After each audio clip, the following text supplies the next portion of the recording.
Good morning and welcome back to 2SkeGeeks. I'm your boy Will Call, and we are about to do the second unboxing of the other half of the 27 books for our CBCS unboxing. Again, my other partner in crime is John, and sadly he's not with us again today, but hopefully we'll have a viewing with him because I know he received the CBCS box as well, with about 26 or 27 boxes. Books, and so I'm looking forward to seeing the grades of his books in his collection, and we'll do that and stream that video pretty soon. But regardless of what he's doing for now, let's have some fun this morning early and get our day started right. So let's dig into this CBCS box and see what we got.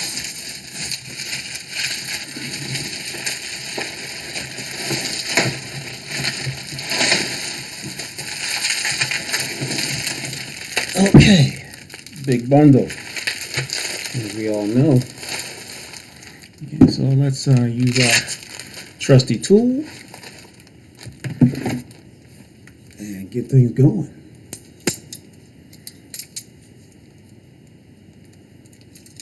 All right.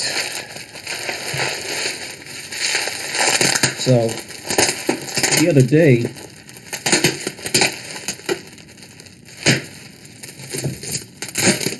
I was making some faux pas in my other video, which will be edited properly as well. But I wanted to let you know that when I was busy calling Superman Spider-Man, that I'm going to correct that error here on the video. But also when I mentioned in that telling of Val-Zod and calling him Spider-Man, I wanted to make sure that you know that was Superman. And then there was also another Superman character as well, Calvin Ellis. And I mentioned also that he was in Final Crisis number 7. And I was actually accurate about that. And when I stated that Calvin was in Final Crisis number 7. And so here's the book, Final Crisis number 7. And as you see at the top of the book, with a number 7 across his face, is Calvin Ellis in Final Crisis number 7. So, if you can, go out and get yourself a copy. And this is, I actually have 2 copies of that book with Calvin, first appearance on cover, really. And so the other cover for Final Crisis is a Superman cover. It's a beautiful cover. Don't get me wrong. I'm not hating on the cover. But Calvin is not the character, nor is he Superman in this issue of Final Crisis. He's not Superman, but it is his first appearance and first cover appearance. And my point saying that if Michael B. Jordan, depending on the Superman he chooses to do next, whether it's the Val-Zod depiction or the Calvin Ellis depiction, this book here could and should be more valuable than the A cover with Superman on the cover. But don't get me wrong, that cover is a beauty. It is very well done, and I don't have a copy of it. But it's a beautiful copy of Superman flying up with red background, and he's flying up at you. It's a beautiful depiction. So I do understand for the beauty of the cover why it is more valued. But if this character here becomes a screen popular character, that value should probably flip-flop pretty quickly. So anyway, let's get back to unboxing and opening, untaping, unraveling.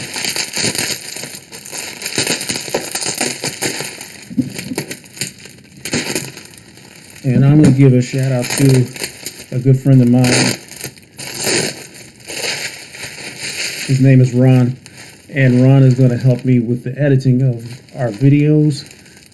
He does this for a living, and I am just totally grateful for him as he helps me through this process of making and editing and whatever the case may be, but I'm going to give Ron credit already before he's even done the work. So I'm looking forward to working with him and collaborating with him, both Ron and John. So I need to cut one more piece of tape because this tape is being irritating. But I'm not mad about it again because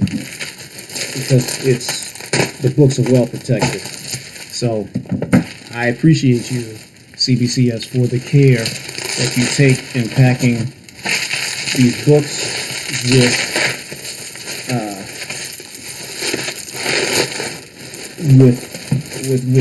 diligence. So, all right. So I'm just going to leave these books between my legs and just pop them and show them to you, and then I'll deposit them in the book in the box in front of me as well. So I think I want to start with the back right pile of the books, starting with the Silver Age again, Silver Copper Age-ish. So this is a book that it had a movie made for it. As a matter of fact, on the Oscars last night, one of the characters was a presenter. And so I want to show this Master of Kung Fu book. It came back as an 8.5. And so this was a special Marvel edition number 15. I'm going to take it out of the plastic so the glare is not of the plastic covering that they put to protect the book doesn't show up. So this is a beautiful grade, an 8.5, and I want to say I'm grateful for this one. Unlike some of the other older books that I have that didn't come out graded as well. But an 8.5 for a book made in 1973 with my man Shang-Chi. I'm happy about this one right here. And this is one of my favorite characters in Marvel, always has been. It's always been a fan favorite, as we all know from the 70s with Kung Fu movies and the fame of Bruce Lee, how popular this character in book was. And of course, the beautiful artwork. In this case, it's Al Milgrom. No, Jim Starlin. It's Jim Starlin and Al Milgrom together on this book. So I bought this book in Comic Palooza in Houston, one of the Comic Palooza shows in Houston back in probably 2014 or 15, and bought this at a vendor there. And this is also one of the shows, I believe, either because I went 2 years in a row, where I met Jim Starlin, as a matter of fact, and such a great, awesome dude, very gracious. That was a great show. I met him. I met Jim Steranko. If you ever get a chance to meet him, such a cool guy, and we need to treasure our ancestors while they're still with us of the hobby. Jim Steranko and his artwork, Nick Fury,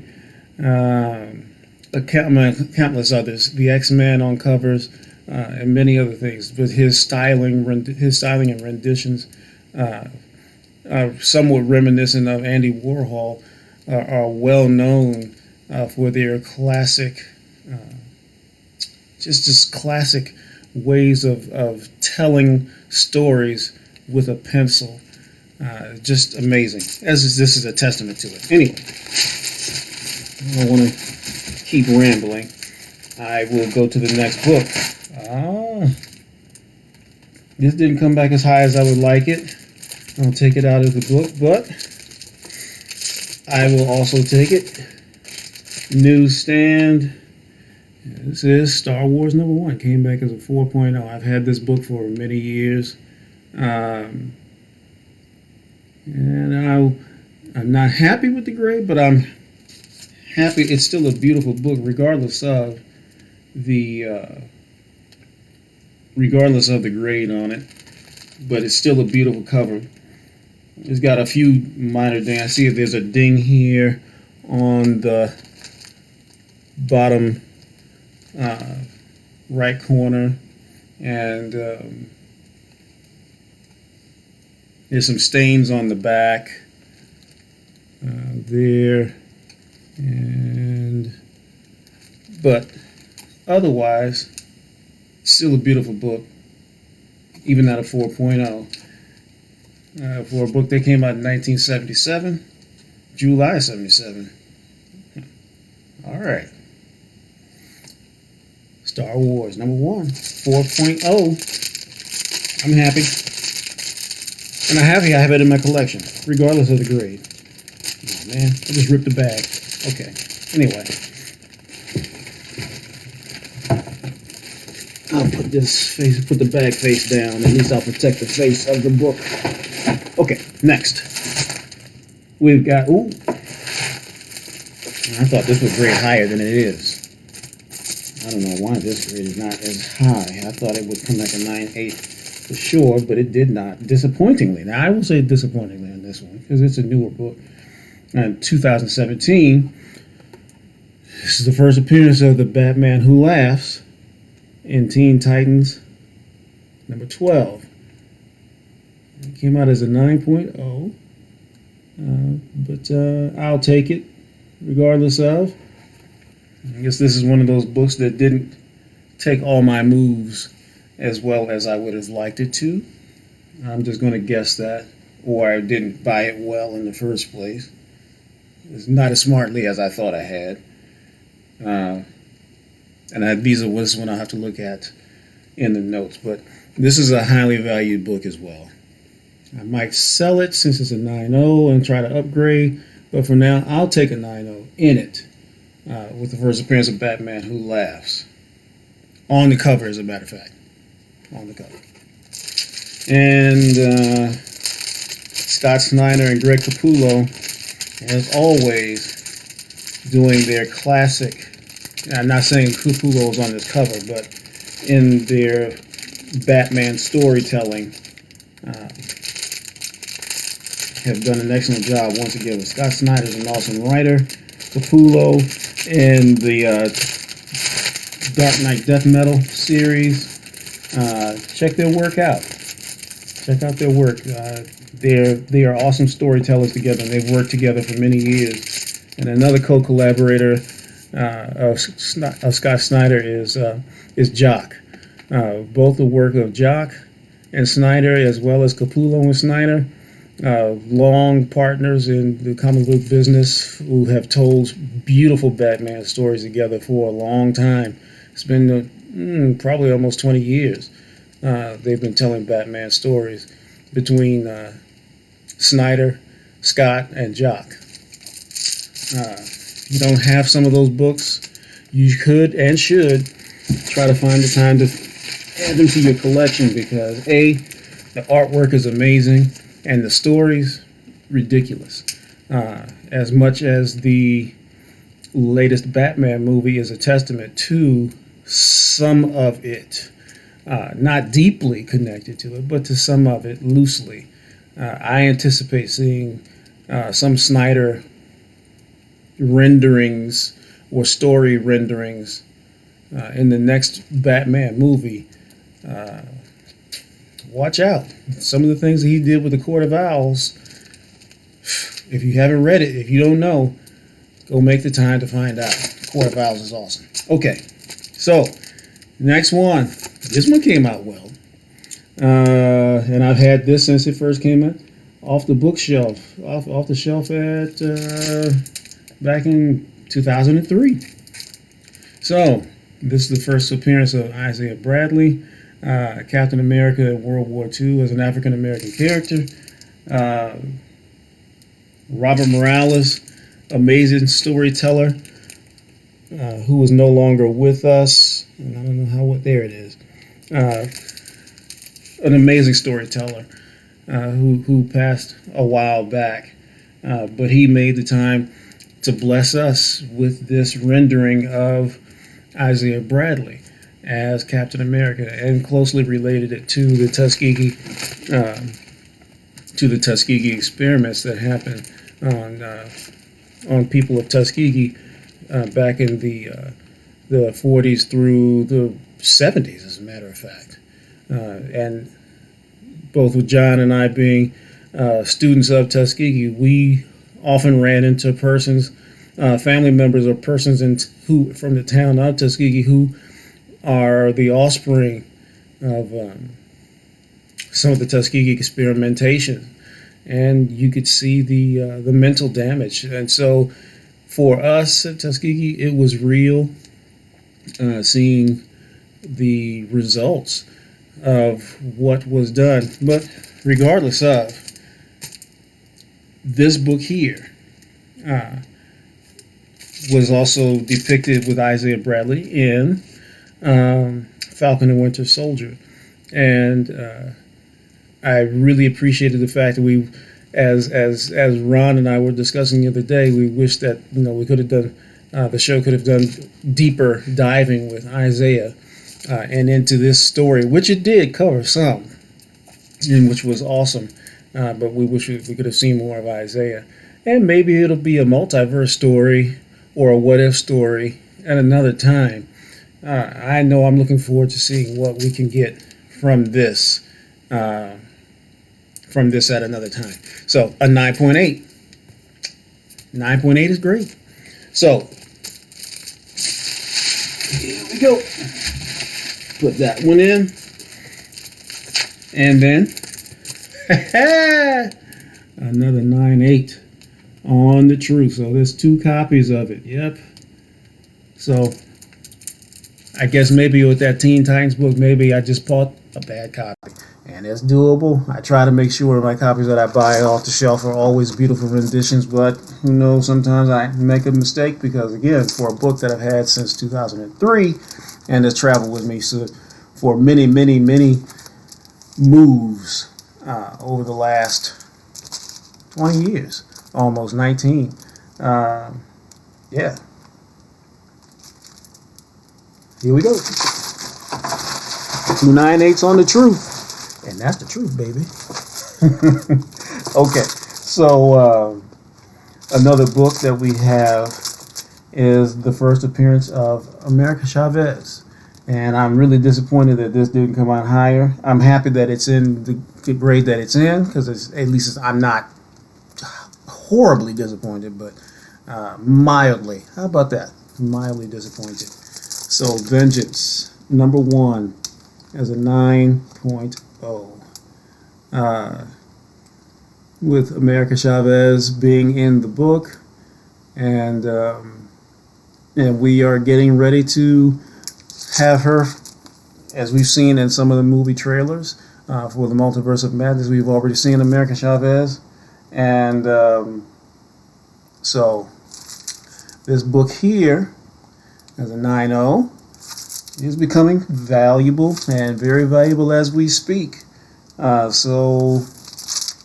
And I bought this book in probably 2016 or 17.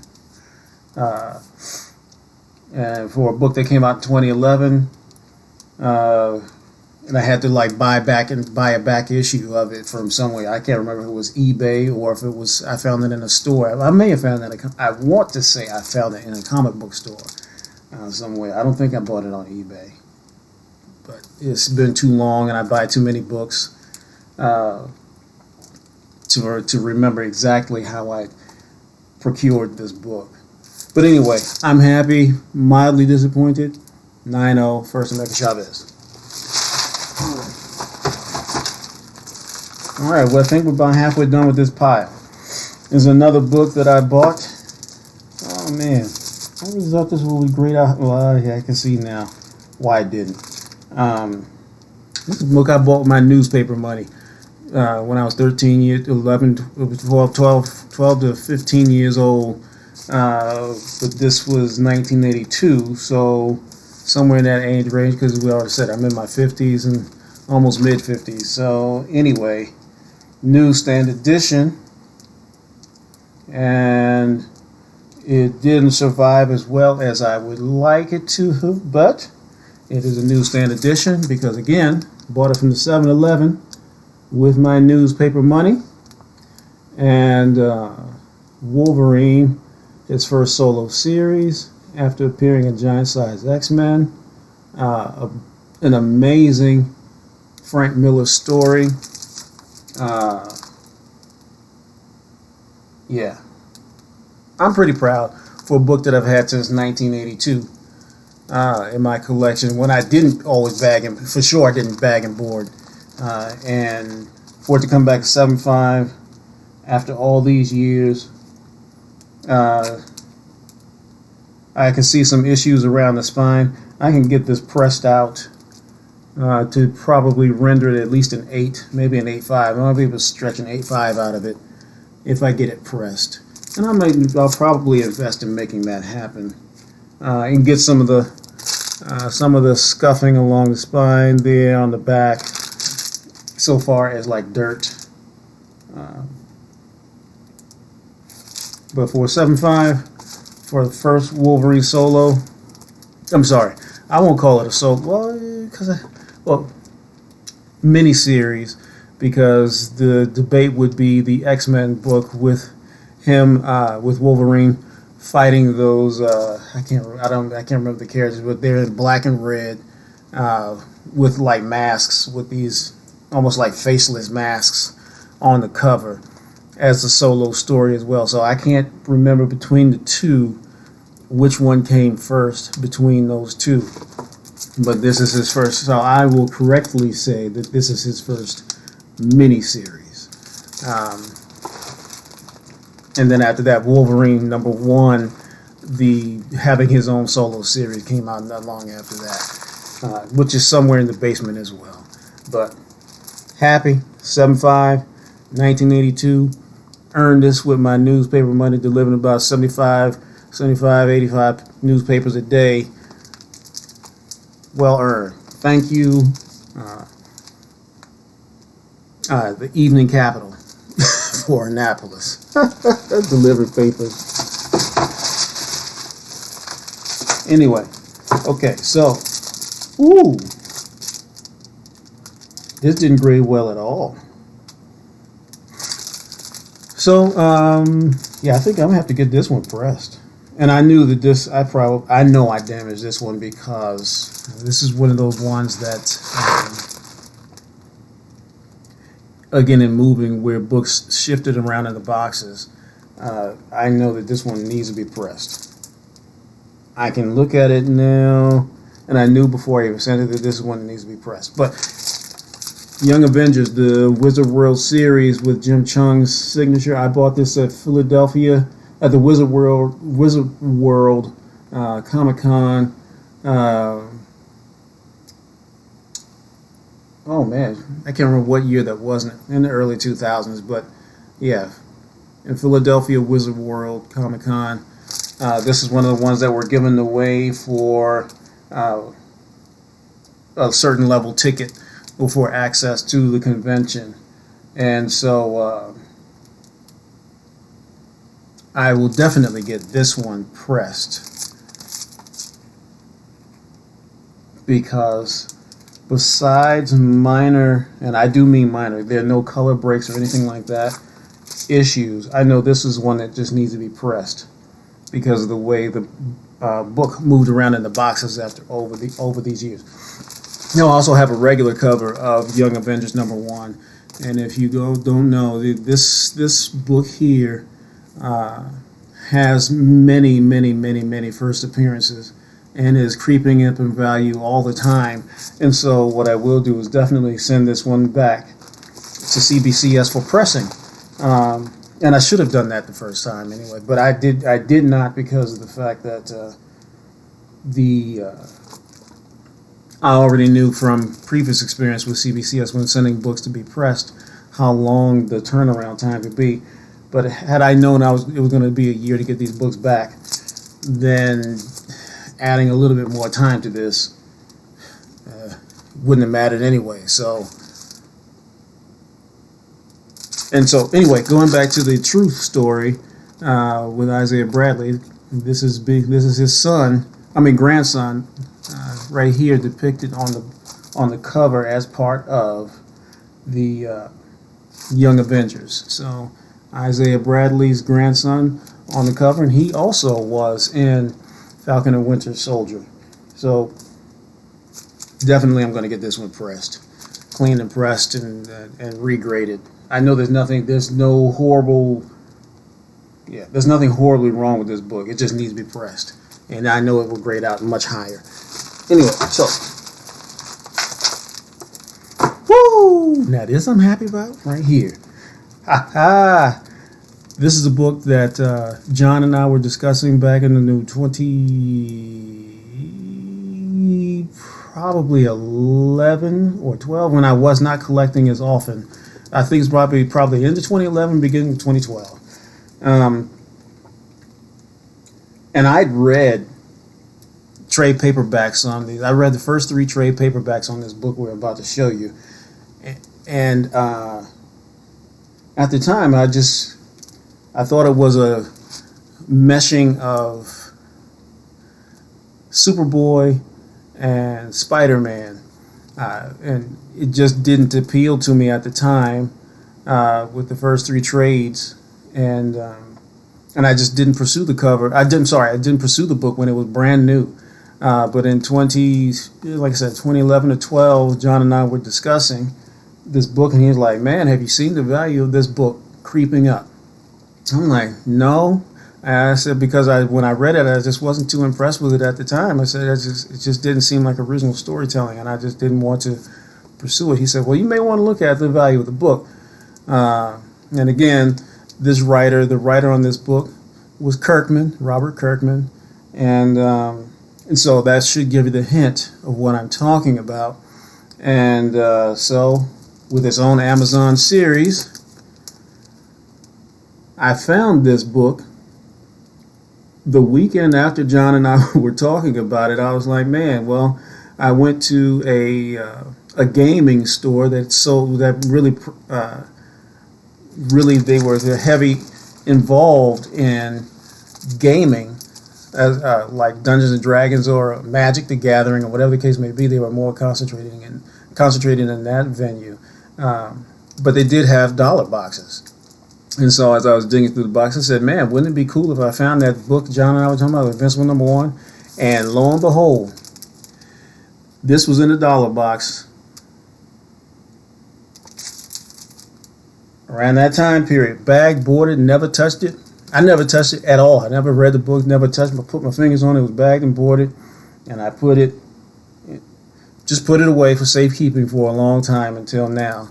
And I am very proud of this grade on this book, with a great cartoon on Amazon. They're killing it. Shout out to everyone involved in the telling of this cartoon. Again, smashing it, and I'm again very pleased with this grade on this book. It is valuable. Hello. Okay, Invincible #1. So we're gonna work our way on up, because here comes #2. Invincible #2 as a 9.8. So even though I didn't read and I wasn't impressed at the first time, whatever, but I did go back and start collecting the full run on Invincible. I only have a few small holes in it, but when no one was looking and people weren't paying attention to this book, I went ahead and started making up for lost ground with this book. Yeah, so I think out of the full run, I'm probably missing probably about 10 books-ish, maybe, out of the full run of Invincible. I went back and started really filling those holes quick. As it was quietly on the back on a little slow burn on the back of the stove. You kind of like just got that little pot just on a slow burn, just slowly cooking, and then boof, the meal is ready. Invincible number 2, 9/8. Man, so what we got from the wait. Invincible number 3, 9.8. Baby, we cooking. We cooking with Crisco. No, we cooking with bacon grease. Shoot, forget the Crisco. We gonna fatten up the veins and kill it. Yeah, baby. Ooh. All right. Yeah, I'm impressed. All right, so here's where the gap, one of the gaps, but I decided to, here's where one of the gaps is, and I think between number 3, you just saw number 3, so between 4 and issue number 7, the first lower grade, first appearance of the Guardians of the Globe, and issue number 7 of Invincible, 9.2. The lowest grade of the run that I sent in for grading. But again, I am not mad at all. 3 9/8 and a 9.2. Yeah, this is beautiful. I'm pleased. Would be more pleased with a 9/8, but I'm still very pleased with this and how it came out. And seeing as how season 2 of Invincible is about to come out, we just held some very valuable books in our hands. So, now this is a disappointing grade, but then again, I knew it wouldn't. I should have jumped on this book and bandwagon when I used to see it in comic book stores, and I probably would have had better success of finding a higher grade than this newsstand edition of First Deadpool, New Mutants number 98.